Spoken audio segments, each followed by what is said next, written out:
Teaching for many is just another job, or just another stepping stone to their dream job.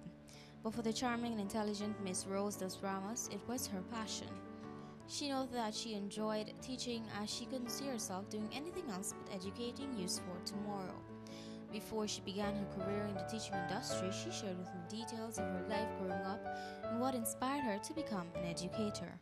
Well, I came from a very large family. It's 11 of us, seven boys, seven sisters, and three brothers.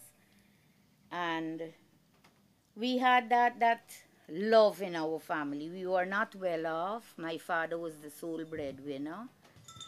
I was born D'Souza, and I was born in the town of New Amsterdam in Pope Street on the 1st of March, 1956.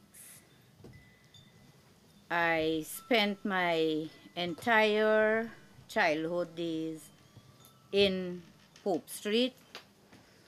I attended the St. Mary's Carmelite Convent, and I started school very early. In those days, they didn't have play schools and nursery schools. So like at the age of 4, I started out to school, and I was exposed at the convent to a lot of drama, poetry, singing, and so on.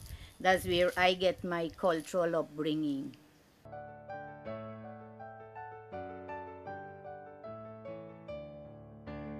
When I was 9, this was I got this one in one is 1961 and one was 1969. And those were medals that I got from the British Guyana Music Festival. It was a festival of culture, and I took part in it almost every year. So I spent my childhood in New Amsterdam, in Pope Street. In those days, you mixed with all the people in the street. You never had any problems. Those interlock drains, we used to sail boats in it. We used to play games as little children, and I had a good childhood. I attended Berbice High School in 1966. First of all, I was not such a scholar. I wasn't bright when I was young, and it was only because in 1966 we had our independence. They gave additional scholarships to Berbice High. In those days, Berbice High School was the top school. And so I was in that extra 100, so I went to Berbice High School.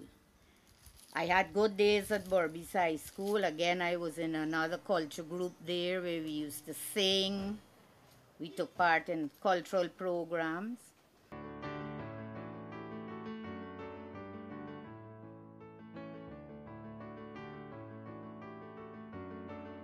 Miss Dos Ramos noted that many times she noticed that persons were not joining the profession for the joy of it, but rather just another job. Here she highlights moments in her career and when she began teaching. I left school in 1972 after I wrote the GCE. I obtained 3 subjects, and I started teaching right away. I was hoping to use teaching as a stepping stone, and I started at the Infant of Prague Nursery School, which is now the Trinity Street Nursery. I spent 1 year there, and then in 1973 I went over to St. Teresa's Primary. And the bulk of my teaching career was at St. Teresa's Primary. I spent 34 years there.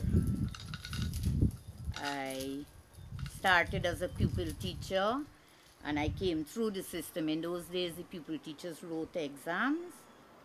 I wrote all the exams. I was successful, and I passed through. I became a senior mistress. I acted as head teacher on a number of occasions. When we had a deputy who was acting head and was not there, I used to act a lot there. And then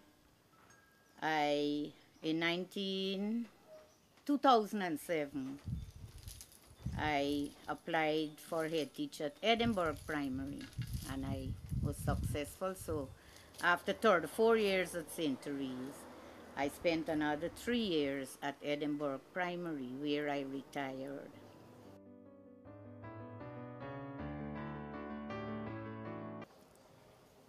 Looking back over my teaching career, I realized that it was to be a stepping stone, but I never regretted it.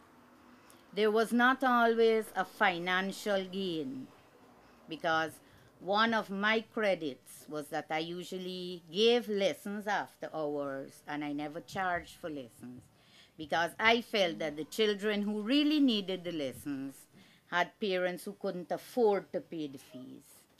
So I used to give lessons free after hours. But you know, when you look back, sometimes you look back and you see some of the successful persons in society, and you get this sense of pride that you taught them and you may have helped in some way to get them to that position. Sometimes they would stop you on the road and say, "How are you?" I can remember one incident. I was at Customs House in Georgetown, and I was in a line, and then this fella came up to me and he said, "Good morning, miss." I said, "Good morning." One of the things, I don't forget a face. I might not get the name right away, but I don't forget. So I recognized him. And then when I called his name, he said, "Yes." So he said, "Man, give me the papers. Let me look after you." So I said, "No, man, I'm in this line and we got it." He said, "Miss, this is the most I can do for you because you gave me what I have today." Some of them say, "Miss, is the couple lashes that you used to give me that have me where I am today." So, those are the things that give you the pride that, you decided to teach and you continued. So, in all, I gave 39 years of teaching service, 38 to the government and 1 year private. Teaching is not all she does. She's quite active in her church and a devoted Catholic. She attends the Church of Ascension in New Amsterdam. According to her, she loves being a Catholic and she grew up in a strong Catholic home, so it was passed on. We do a lot of church work. We're involved in a lot of meetings. So many afternoons we go to New Amsterdam, to church meetings and so on. She's a woman to admire. Her love for teaching makes you wonder, what is happening in today's society? Her life now? Well, she noted that she spends a lot of her time attending church meetings, enjoying a good game of Scrabble with her husband, and also some gardening in her backyard. Well, our day mostly we take it easy. We like playing Scrabble. So when we get up in the morning, we pray together. And then we have breakfast and we would spend like another hour and a half or 2 hours playing Scrabble. And then it's time for feeding. So by the time I go for feeding, I come back. We would relax. And then in the afternoons, we would look at television or we do some gardening downstairs. He likes gardening. I liked it, but because of my health now, I can't really handle it. So he would do gardening. The former educator noted that comparing now to years ago, things have changed a lot. She noted that she does not see the passion in teachers towards their job.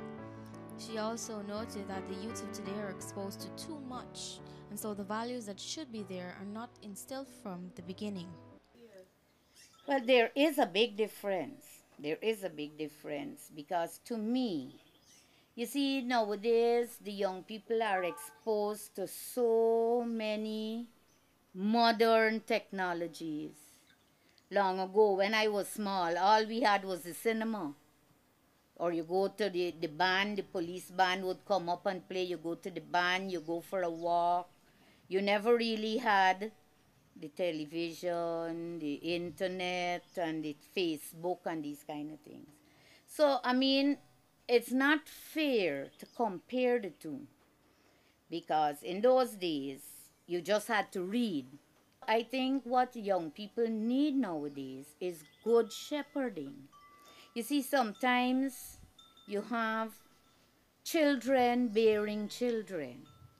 And so, they're not matured enough to bring up the children in the right way. And then, the school sometimes doesn't give as much as it should. We really need dedicated teachers. Some teachers maybe just use the job as a stepping stone, so they just go through the motions. But we really need dedicated teachers. Miss Rose dos Ramos is someone to honor. She has achieved so much that today she's being honored by various organizations for her contribution to the education sector. She really did make a difference. We need more like her.